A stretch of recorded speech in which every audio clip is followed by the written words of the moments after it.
Hello, welcome to the Artisan Woodshed. Today we're going to talk about sourcing the wood for your epoxy-based projects. Whether you're doing a mold like this, we have molds here in our shop anywhere from pieces like this, that are roughly 16 by 16 up to 60 by 30 and everything in between. So we do a lot of different sizes here, but you may only be wanting to do one or two things as a side project and learn and maybe make gifts for the holidays and things like that, and you can purchase a mold like this if you want, or you can build your own molds.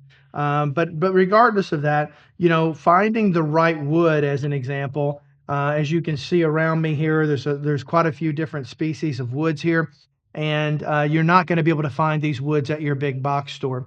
And so, finding the right places to be able to buy this wood and understanding the things that you need to look for is super important, depending on how big you're looking to get. So like I said before, you're not going to find it at a big box store. Your typical big box store is going to have oak or pine, things like that, maybe some cherry, depending on where you're located.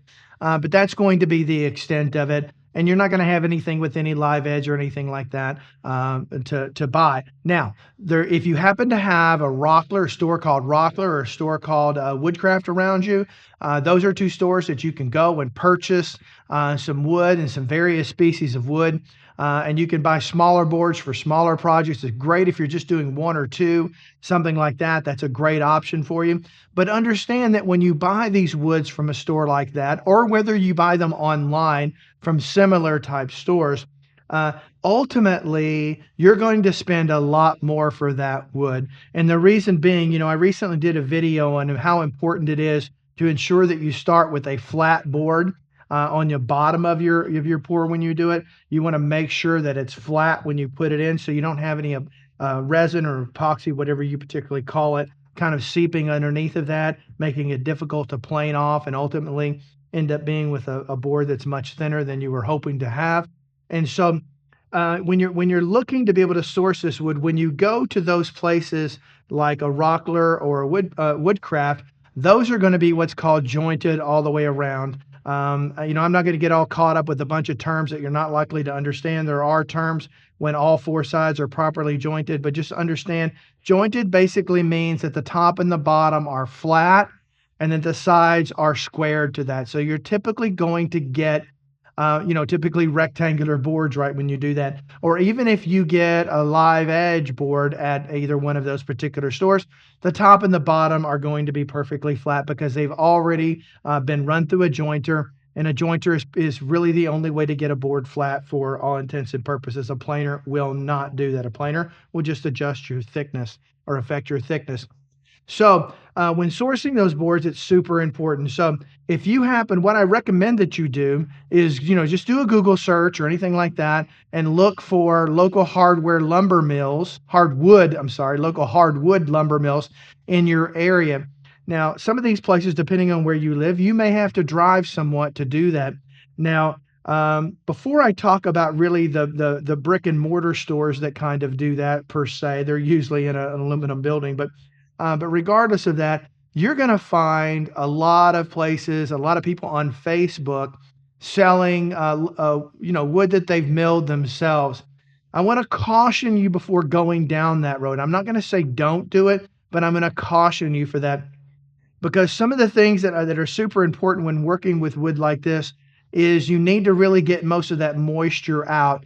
And there's really only two ways there's more than that, but two ways that are primarily used to get moisture out of wood, and that is just be throughout time, right? Just sitting and not being touched. Typically, as a general rule of thumb, 1 year, you leave a board out for 1 year for every inch of thickness. So if you have a 2-inch board, that board needs to set for 2 years on a very flat surface before it can be used to get all the moisture out of it. Other than that, it needs to be kiln dried. And that's kind of an oven for these lumber pieces that enable it to get the moisture out of it over a process. So whatever you work with, you want to make sure that it has a moisture content of really 10 or below. A little bit, if you can get towards 8, that'd be optimal, but 10 and 9 are workable for sure, especially if you're working in smaller pieces. So you want to find out if it's been properly kiln dried. When you buy from a local more store setup like a hardwood lumber mill. There's one here in Central Florida that I use. It's over in Lakeland, which is about a 45-minute drive from me. And I go over there probably once a month and go through their boards. I happened to go yesterday as an example and got quite a lot of neat selections for some live slabs there. Again, I don't just do smaller pieces, we do bigger pieces here as well. And so oftentimes these hardwood lumber mills like this, they're going to have the ability to be able, they'll charge you depending on a price per square foot, depending on what you need done. But oftentimes they'll have a jointer typically up to around 16 inches. And so if you've got a board that's 16 inches or less, you can have them do what's called face jointing. And if that means they're going to take one side of that board and make that board perfectly flat. And so ultimately, ideally for me, I want to pick the side of the board that I see or I foresee as being the bottom of my board and have them face joint that side. That way, when I put that in my mold, that's going to be perfectly flat. And I'm going to have to spend less time either planing it or putting it on my slab mill, depending on the size of it.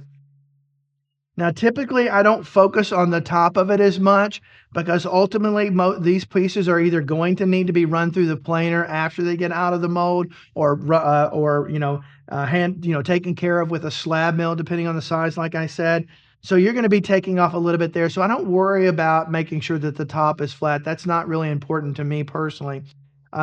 And so you really want to find that hardwood lumber place that has a solid reputation. You want to make sure that they kiln dry all of their woods, and that can really help you get off to a great start. And you're gonna get a broader selection of some great woods to work with if you do that.